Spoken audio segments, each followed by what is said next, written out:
ಸಿದ್ದರಾಮಯ್ಯ ಅವರು ರಾಜೀನಾಮೆ ನೀಡಿದಂತಹ ಹಿನ್ನೆಲೆಯಲ್ಲಿ ಹೊಸ ಸರ್ಕಾರದಲ್ಲಿ ಸಚಿವ ಸ್ಥಾನಕ್ಕಾಗಿ ಕೈ ಶಾಸಕರು ಒಗ್ಗಟ್ಟು ಪ್ರದರ್ಶನ ಮಾಡಿ ಕೋಲಾರ ಜಿಲ್ಲೆಗೆ ಅವಕಾಶ ನೀಡುವುದಕ್ಕೆ ಕೈ ಶಾಸಕರು ಮನವಿ ಮಾಡಿದ್ದಾರೆ.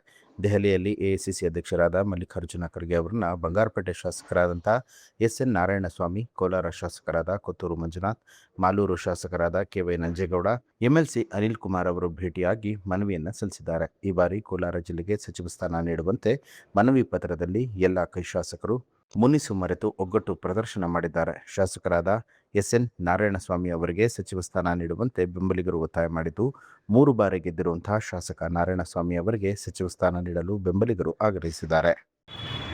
ಎಲ್ರಿಗೂ ನಮಸ್ಕಾರ ಬಂಧುಗಳೇ. ಇವತ್ತು ಕೋಲಾರ ಏನು ನಮ್ಮ ಜಿಲ್ಲೆಯಲ್ಲಿ ಬಯಲುಸೀಮೆ ಕೋಲಾರ ಜಿಲ್ಲೆಗೆ ಕಳೆದ 50 ವರ್ಷಗಳಿಂದ ಒಬ್ಬ ದಲಿತ ಮಂತ್ರಿಯನ್ನು ಮಾಡಲಿಕ್ಕೆ ಈ ಹಿಂದೆ ಇದ್ದಂಥ ಸರ್ಕಾರಗಳು ವಿಳಂಬ ಮಾಡಿ ಮಲತಾಯ ಧೋರಣೆಯನ್ನು ಮಾಡ್ತಾ ಬಂದಿದ್ದು. ಇತ್ತೀಚೆಗೆ ಏನು ಕಳೆದ 2-3 ದಿನಗಳಿಂದ ನಮ್ಮ ರಾಜ್ಯದಲ್ಲಿ ರಾಜಕೀಯ ವಿದ್ಯಮಾನಗಳು ನಡೀತಾ ಇದೆ. ಈ ಒಂದು ನಿಟ್ಟಿನಲ್ಲಿ ನಮ್ಮ ಕಾಂಗ್ರೆಸ್ ಪಕ್ಷ ಕೋಲಾರ ಜಿಲ್ಲೆಯಲ್ಲಿ ನಾವು ಏನು ಎಲ್ಲ ತಾಲೂಕುಗಳ ಕ್ಷೇತ್ರಗಳಲ್ಲೂ ಸಹ ಕಾಂಗ್ರೆಸ್ನ MLAಗಳಾಗೋ ಮುಖಾಂತರವಾಗಿ ಈ ಒಂದು ಶಕ್ತಿಯನ್ನು ತುಂಬಲಿಕ್ಕೆ ಕೋಲಾರ ಜಿಲ್ಲೆ ಪ್ರಮುಖ ಪಾತ್ರವನ್ನು ವಹಿಸಿದೆ. ಈ ನಿಟ್ಟಿನಲ್ಲಿ ಬಂಗಾರಪೇಟೆ ವಿಧಾನಸಭಾ ಕ್ಷೇತ್ರದ ಜನಪ್ರಿಯ ಶಾಸಕರಾಗಿರ್ತಕ್ಕಂಥ ಎಸ್ಎನ್ ನಾರಾಯಣಸ್ವಾಮಿಯವರು ಕಳೆದ 3 ಬಾರಿ ಈ ಒಂದು ಭಾಗದಲ್ಲಿ ಶಾಸಕರ ಆಯ್ಕೆಯಾಗುವ ಮುಖಾಂತರವಾಗಿ, ಅದು ಕೂಡ ಕೋಲಾರ ಜಿಲ್ಲೆಯಲ್ಲಿ ಬಲಗೈ ಸಮುದಾಯದ ಒಬ್ಬ ಏಕೈಕ ಶಾಸಕರಂತ ಹೇಳಿದ್ರೆ ಈ ಒಂದು ಕೋಲಾರ ಮತ್ತು ಚಿಕ್ಕಬಳ್ಳಾಪುರ ಭಾಗದಲ್ಲಿ ನಮ್ಮ ಎಸ್ಎನ್ ನಾರಾಯಣಸ್ವಾಮಿಯವರು ಮಾತ್ರ ಇರಲಿಕ್ಕೆ ಸಾಧ್ಯ ಆಗ್ತಾ ಇದೆ. ಆ ಒಂದು ಕಾರಣದಿಂದಾಗಿ ಏನು ರಾಜ್ಯದಲ್ಲಿ ಬಲಗೈ ಸಮುದಾಯ ಅತಿ ಹೆಚ್ಚು ಇರ್ತಕ್ಕಂಥ ಸಮುದಾಯ ಅಂತ ಹೇಳಿದ್ರೆ ಕೋಲಾರ ಜಿಲ್ಲೆ. ಕಳೆದ 50 ವರ್ಷಗಳ ಹಿಂದೆ ಟಿ ಚೆನ್ನೈನವರು, ನಮ್ಮೆಲ್ಲರ ಏನು ಕೋಲಾರನ ನಿರ್ಮಾತೃರಾಗಿರ್ತಕ್ಕಂಥ ಟಿ ಚೆನ್ನೈನವರು ಈ ಮಂತ್ರಿ ಆಗಿರೋದು ಬಿಟ್ಟರೆ ಇದುವರೆಗೂ ಸಹ ಯಾರೂ ಸಹ ದಲಿತರು ಇಲ್ಲಿ ಒಂದು ಸಚಿವ ಸ್ಥಾನವನ್ನು ಪಡ್ಕೊಳ್ಳಿಕ್ಕೆ ಸಾಧ್ಯ ಆಗಲಿಲ್ಲ.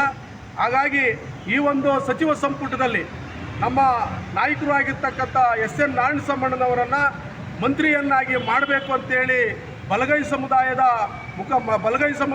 ಎಲ್ಲ ಮುಖಂಡರ ಪರವಾಗಿ, ಈ ಒಂದು ಕೋಲಾರ ಜಿಲ್ಲೆಯ ಎಲ್ಲ ನಾಯಕರ ಪರವಾಗಿ ನಾವು ಒತ್ತಾಯವನ್ನು ಮಾಡ್ತಾ ಇವತ್ತು ಬಂಗಾರಪೇಟೆ ವಿಧಾನಸಭಾ ಕ್ಷೇತ್ರದಲ್ಲಿ ನಾವೇನು ಬಲಗೈ ಸಮುದಾಯ ಮತ್ತು ಹಿಂದುಳಿದ ವರ್ಗಗಳು ಇಲ್ಲಿ ಇದ್ದೇವೆ.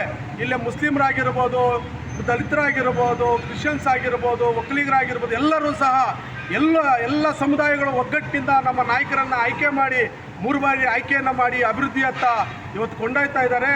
ಇಡೀ ಜಿಲ್ಲೆಯಲ್ಲಿ ಬಂಗಾರಪೇಟೆ ವಿಧಾನಸಭಾ ಕ್ಷೇತ್ರ ಮಾದರಿಯಾಗಿ ಕೆಲಸಗಳು ನಡೀತಾ ಇದೆ.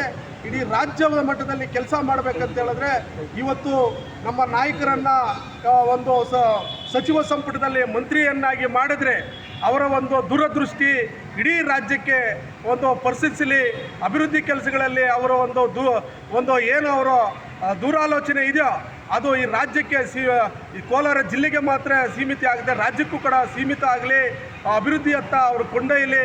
ಹಾಗಾಗಿ ಇವತ್ತು ನಾವು ಬಂಗಾರಪೇಟೆಯ ಎಲ್ಲ ನಮ್ಮ ಮುಖಂಡರುಗಳು, ಯುವಸೇನೆಯ ಮುಖಂಡರುಗಳು, ನಮ್ಮ ಗ್ರಾಮ ಪಂಚಾಯತಿಯ ಮಾಜಿ ಅಧ್ಯಕ್ಷರುಗಳು, ಪುರಸಭೆಯ ಮಾಜಿ ಅಧ್ಯಕ್ಷರು ಆದಿಯಾಗಿ ಎಲ್ಲ ಸಹ ಇವತ್ತು ನಾವು ಒಂದು ಒಕ್ಕೊರಲಿಂದ ನಾವು ಒತ್ತಾಯವನ್ನು ಮಾಡೋದೇನಂತ ಹೇಳಿದ್ರೆ ನಮ್ಮ ಕಾಂಗ್ರೆಸ್ನ ಹೈಕಮಾಂಡ್ ಆಗಿರ್ತಕ್ಕಂಥ ಮಲ್ಲಿಕಾರ್ಜುನ ಖರ್ಗೆ ಸಾಹೇಬರಲ್ಲಿ ಮತ್ತು ನಮ್ಮ ರಾಹುಲ್ ಗಾಂಧಿ ಸಾಹೇಬರಲ್ಲಿ, ಸೋನಿಯಾ ಗಾಂಧಿ ಸಾಹೇಬರಲ್ಲಿ, DK ಸಾಹೇಬರಲ್ಲಿ ಮತ್ತು ಸಿದ್ದರಾಮಯ್ಯ ಸಾಹೇಬರಲ್ಲಿ ಇವತ್ತು ನಾವು ಮನವಿ ಮಾಡೋದಂತ ಹೇಳಿದ್ರೆ ಇವತ್ತು ಕೋಲಾರ ಜಿಲ್ಲೆಗೆ ಒಬ್ಬ ಧೀಮಂತ ನಾಯಕರಾಗಿರ್ತಕ್ಕಂಥ ಎಸ್ಎನ್ ನಾರಾಯಣಸ್ವಾಮಿಯವರನ್ನು ಈ ಒಂದು ಸಚಿವ ಸಂಪುಟದಲ್ಲಿ ಮಂತ್ರಿ ಸ್ಥಾನವನ್ನು ನೀಡಬೇಕಂತೇಳಿ ನಾವು ಅವರಲ್ಲಿ ಒತ್ತಾಯನ ಮಾಡ್ತಾ ಇದ್ದೇವೆ.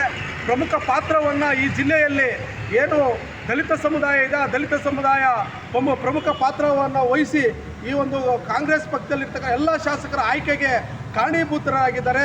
ಈ ಮುಂದಿನ ಬರುವಂಥ ಚುನಾವಣೆಗಳಲ್ಲೂ ಸಹ ದಲಿತರು ನಮ್ಮ ಕಾಂಗ್ರೆಸ್ ಪಕ್ಷವನ್ನು ಕೈ ಹಿಡಬೇಕಂತ ಹೇಳಿದ್ರೆ ಇವತ್ತು ನಮ್ಮ ನಾಯಕರು ಆಗಿರ್ತಕ್ಕಂಥ ಎಸ್ಎನ್ ನಾರಾಯಣಸ್ವಾಮಿಯವರನ್ನು ಈ ಒಂದು ಕೋಲಾರ ಜಿಲ್ಲೆಯಲ್ಲಿ ಮಂತ್ರಿಯನ್ನಾಗಿ ಮಾಡಬೇಕಂತೇಳಿ ತಮ್ಮೆಲ್ಲರ ಸಹ ಒಂದು ಒತ್ತಾಯವನ್ನು ಮಾಡ್ತಾ ಇದ್ದೇವೆ. ನ್ಯೂಸ್ ಅಲರ್ಟ್, ನಿಮ್ಮಿಂದ ನಿಮಗಾಗಿ.